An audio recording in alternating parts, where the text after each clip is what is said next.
लोग सोने के बिस्किट्स खरीद रहे हैं और उसमें सरमायाकारी ज्यादा हो रही है। हुकूमत की तवज्जो इस तरफ लगती नहीं है। कहाँ स्टैंड करेंगे हम 1-2 महीने बाद? ये हमारे लिए बहुत प्रॉब्लमेटिक है, क्योंकि IMF प्रोग्राम के तहत आपका एक्सचेंज रेट जो है ये मार्केट बेस्ड होना चाहिए। इस वक्त हमारा जो रेट है वो मार्केट बेस्ड नहीं है। रेमिटेंसेस हमें आनी चाहिए थी ऑफिशियली, वो अनऑफिशियल हो गई हैं। सोने की कीमतों में रिकॉर्ड इजाफा हो रहा है, क्या ताजरों को भी इसका फायदा पहुंच रहा है इजाफे का? 5 साल से सोना इम्पोर्ट होके नहीं आ रहा है। यही सोना है जो बेचारे छोटे लोग बेच रहे थे, इसी को गला के रखा है करके हमने, क्योंकि बार जो ये पीस बनाए हमने, जो ये गला के बेच रहे हैं।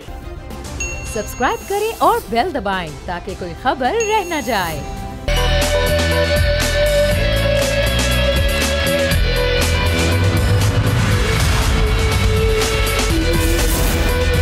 बिस्मिल्लाहिर्रहमानिर्रहीम, अस्सलाम वालेकुम। प्रोग्राम में मैं सुमैया रिजवान आपको खुश आमदीद कहती हूँ। नाज़रीन, आप देख रहे हैं कितनी हैपनिंग्स हैं। अभी वज़ीर आज़म और पूरी काबीना, उनकी वफाकी वज़रा तमाम तर प्रेस कॉन्फ्रेंस कर रहे थे। इस वक्त मुल्क की मईशत की सूरत हाल आपके सामने है। सियासत जो है वो भी अनस्टेबिलिटी का शिकार है। और आज जो निचोड़ में मैं बात करने लगी हूँ, यही बात करने लगी हूँ कि अब इमरान खान ने तो 20 तारीख दे दी है। वो ये कह चुके हैं कि अब अगर 20 तारीख तक हुकूमत ने इंतखाबात की तारीख नहीं दी तो हम असमिया तहरील कर देंगे।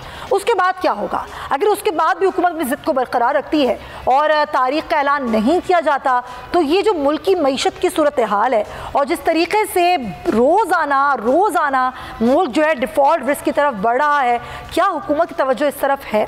और पाकिस्तान की तारीख में पहली बार शहबाज सरकार की जानिब तरक्की करती मुल्क की मईशत की तबाही के तमाम रिकॉर्ड्स तोड़ दिए गए हैं। पाकिस्तान को बदतरीन मुआशी बहरान का सामना है और शहबाज हुकूमत की पॉलिसियाँ इस बहरान में मज़ीद इजाफा कर रही हैं। मुल्क के ज़र मुबादला के ज़खायर मुसलसल गिर रहे हैं। नाज़रीन, जून 2022 के आखिर से लेकर अब तक होने वाली $3 अरब की कमी के साथ ज़र मुबादला के ज़खायर अब $7 अरब तक पहुँच चुके हैं।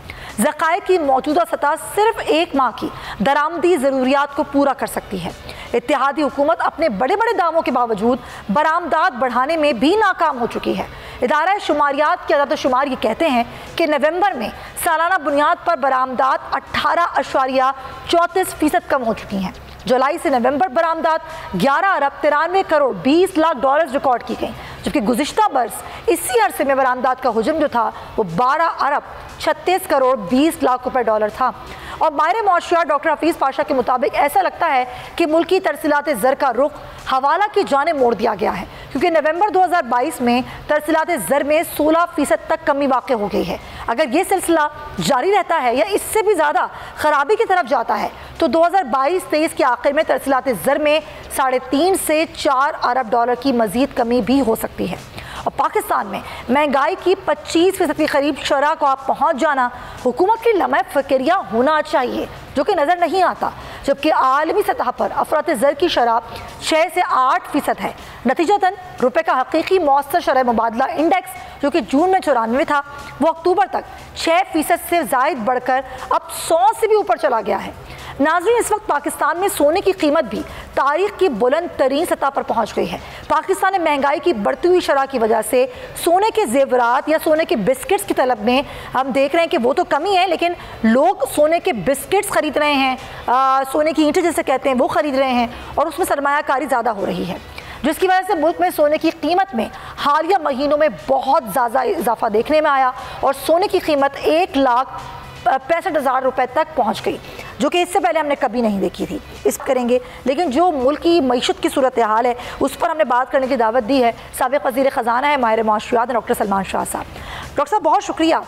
हमें IMF के साथ भी मामला तय करने में मुश्किलात हैं। जिस तरह बताया ज़र मुबादला के ज़खायर रोज़ बरोज़ कम होते जा रहे हैं। हुकूमत की तवज्जो इस तरफ लगती नहीं है। कहाँ स्टैंड करेंगे हम 1-2 महीने बाद?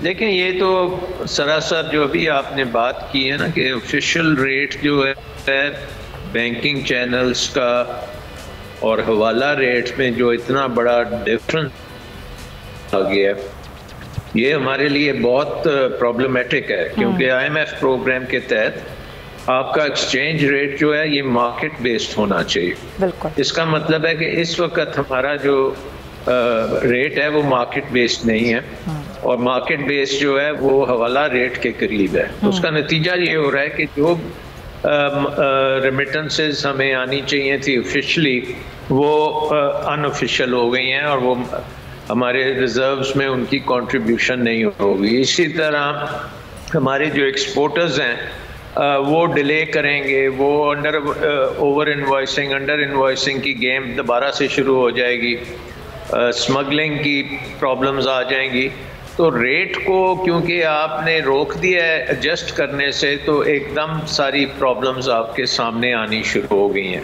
सो नंबर 1 आई थिंक हमें IMF प्रोग्राम को इन लेटर एंड स्पिरिट इम्प्लीमेंट करना चाहिए, ताकि एक तो ये जो एडजस्टमेंट्स हैं ये ऑटोमेटिकली हो और एकदम बलून ना बने, और वो फिर बलून जब फटता है तो हर तरफ उसका वाद गिरता है। तो आई थिंक हमें मैनेजमेंट अपनी इस वक्त इकोनॉमिक मैनेजमेंट जो है उसको बहुत बेहतर करने की ज़रूरत है, और हम मफरूज़ों के ऊपर नहीं मैनेज कर सकते। डॉक्टर साहब, क्या वजह ये कि अपनी शायद ये थोड़ी सी पोजीशन आवाम में बेहतर करने के लिए कुछ इस तरह के बोल्ड स्टेप्स नहीं ले पा रही हुकूमत, या फिर मामला कुछ और है?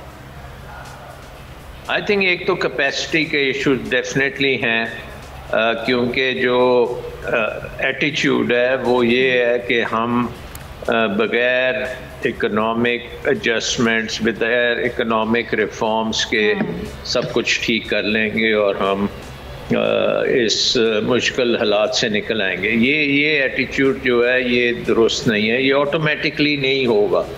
आपको डिसीजन मेकिंग दुरुस्त करनी पड़ेगी, उसमें मुश्किल चीज़ें भी करनी पड़ेंगी।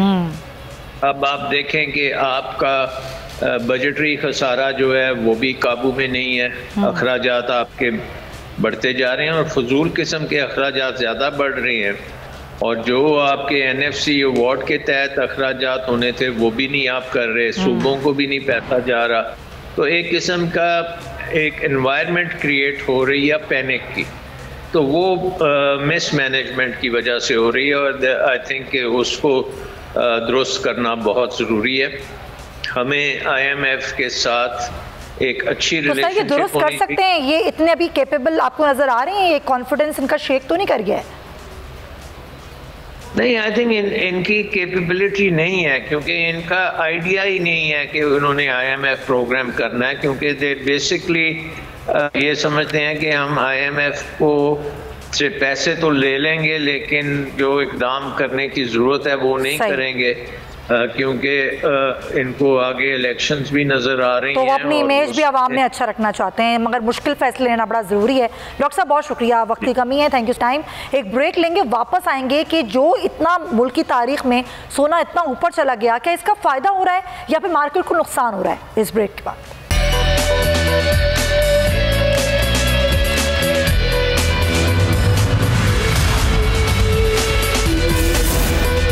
वेलकम बैक नाज़रीन। जिस तरह ब्रेक से पहले मैं आपको बता रही थी कि जो सोना है उसकी कीमतें मुल्क की तारीख में इस वक्त बुलंद तरीन सतह पर हैं।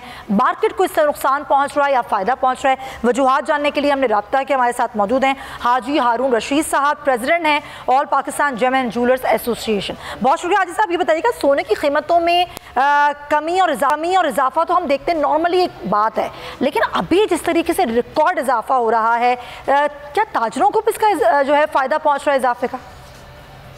नहीं, 1,68,000 भी लेटेस्ट भाव 1,68,000 है और कुव्वत खरीदनी परचेसिंग पावर नहीं है। कोविड से लेके अभी तक लोगों के पास जो सोना था तो लोग अपना सोना बेचा बल्कि बनाया नहीं है, और जो अब शादी ब्याहों में भी लोग अभी इमिटेशन ज्वेलरी के ऊपर आ गए हैं।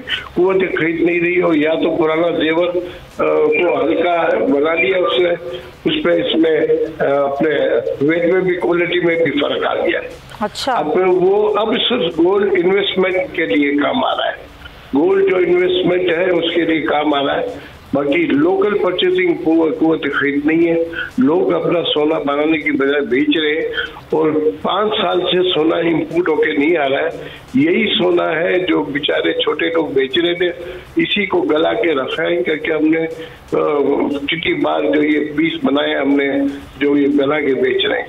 इंपोर्ट तो बिल्कुल बंद है, बिल्कुल बंद। आपने कहा लोकल बायर नहीं है, फिर इंपोर्ट भी नहीं हो रही है, तो अब ये जो सोना इतना ज़्यादा सरमायाकारी की सूरत में ख़रीदा जा रहा है, मार्केट को इससे नुकसान हो रहा है या फ़ायदा हो रहा है?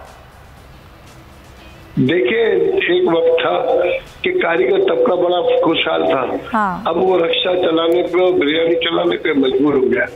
अब बड़े दुकानदार तो जिनके पास बहुत माल है वो तो सर्वाइव कर जाएंगे, उनके पास तो माल है। छोटे दुकानदार जो है वो आस्ते से वाइंड कर जाएंगे, हमारे जैसे बुढ़े आदमी रिटायर हो जाएंगे और हमारे बच्चे दूसरी फ्रेंचाइज में सर्विस करेंगे। अब ये पूरा इंडस्ट्री एक थी, उसे तबाह बर्बाद हो गई, क्योंकि गवर्नमेंट ने जो पॉलिसी बनाई, हमेशा चेंबर और फेडरेशन से मशवरा लिया, गोल्ड इंडस्ट्री के लोगों से बात ही नहीं की। तमाम देखे इंडस्ट्री की झाड़ू जो है अंदर से बाहर निकलती है, एक ज्वेलर्स की झाड़ू बाहर से अंदर आती है। ये ट्रेड मुनफिर ट्रेड है, जब तक इससे बैठ के बात नहीं की जाए तब तक इसका अंदाजा नहीं होता है कि क्या है। अगर हुकूमत हमसे बैठ के बात करे तो हम रिन्यू भी देंगे और इम्पोर्ट और एक्सपोर्ट के रास्ते भी बताएंगे, और एक्सपोर्ट बढ़ने से हमारे मुल्क को भी फायदा होगा। मगर हुकूमत अपनी वही चाल चल रही है, चैम्बर से ले ली, फेडरेशन से मशवरा कर लिया। अब उनको ये चीजों को मालूम थोड़ी है, जो इंडस्ट्री को जो जानता है वही समझता है गोल्ड इंडस्ट्री मुनफरद है। अब जिस शख्स ने कभी असली की खाया नहीं, उसको डालना खिला दे तो वो असली कह दो तो वो बोलेगा हाँ असली है। तो गोल्ड इंडस्ट्री एक मुनफरद चीज है। तो ये दुनिया के अंदर जो इसी करेंसी गोल्ड के ऊपर नोटें छपती हैं, और आप तो सही कह रहे हैं सर कि ये हुकूमत तो देखती ही नहीं है ना, ये कितना मुनफरद शोबा है आपका। तो अब ये जब डॉलर शॉर्ट हुआ तो क्या गोल्ड भी शॉर्ट हो सकता है मार्केट से? अभी तो फिलहाल 68,300 है, शॉर्ट है क्योंकि डिमांड बढ़ी हुई है, माल नहीं है। क्योंकि माल तो बाहर से इम्पोर्ट हो गए तो आ नहीं रहा, लोकल जो था लोग तो बस कुवत खरीदती इतना बेचा। अब ये कि अब जो भी लोग बेचेंगे तो सोना मार्केट में आएगा तो फिर वो उसको गला के चीटी बार बन के और वो गोल्ड बिकेगा।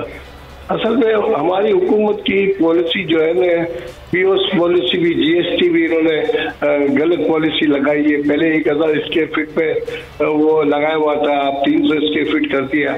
तो इस इंडस्ट्री को तबाह और बर्बाद की तरफ लेके जा रहे हैं। ये बोल अवाम आगाही में आपने तमाम गुफ्तगू की। हाजी हारून रशीद साहब, बहुत शुक्रिया आपके वक्त। सोचना होगा कि सरमायाकार कहाँ जहाँ उसको फ़ायदा मिलता है वहाँ सरमायाकारी करता है, लेकिन कोई मैकेनिज्म होना चाहिए जो कि हर मुल्क में होता है। और ये मैकेनिज्म कौन बनाता है? मुल्क की हुकूमतें बनाती हैं। लेकिन हुकूमत को तो लगता है कि सिर्फ तवज्जो है और वो तवज्जो सिर्फ एक घड़ी पर है। तो खुदारा निकले इन चीज़ों से, देखिए कि क्या हो रहा है मुल्क में। इसी के साथ नाज़रीन प्रोग्राम का वक्त ख़त्म होता है। अपना बहुत ख्याल रखिएगा। अल्लाह हाफ़िज़।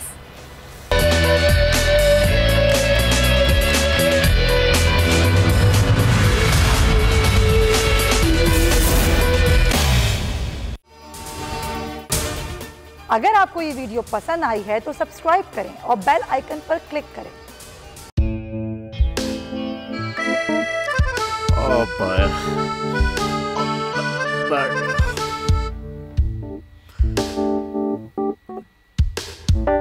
इंतशार से निकलने का वाहिद हल इंतखाबात हैं। हकीकी आज़ादी मार्च आज रवात। खबर आयद के मुताबिक अगर आप उसको ये रिपोर्ट दे दे तो मैं आपको 3-4 सीटें दे दूंगा। मौलाना हाँ साहब, वो जो रिपोर्ट हमें दे दे और वो जो नीली पीली चैनल है वो लगाए। जाओ शबाज। हम ऐसा टीवी देखते ही नहीं जिसका रिमोट हमारे हाथ में ना हो। और यहाँ पे कोई 2 नंबर ही नहीं चलेगी। और हम कोई गुलाम है जो आप रिमोट मांगे हम दे दें? Absolutely not. यहाँ पे सिर्फ पाकिस्तान का नंबर 1 चैनल चलेगा, बोल, जो हकीकी सहाफत की जंग लड़ रहा है। पाकिस्तान के लिए कोई और नहीं, सिर्फ बोल खड़ा है। आप सब भी बोल देखें।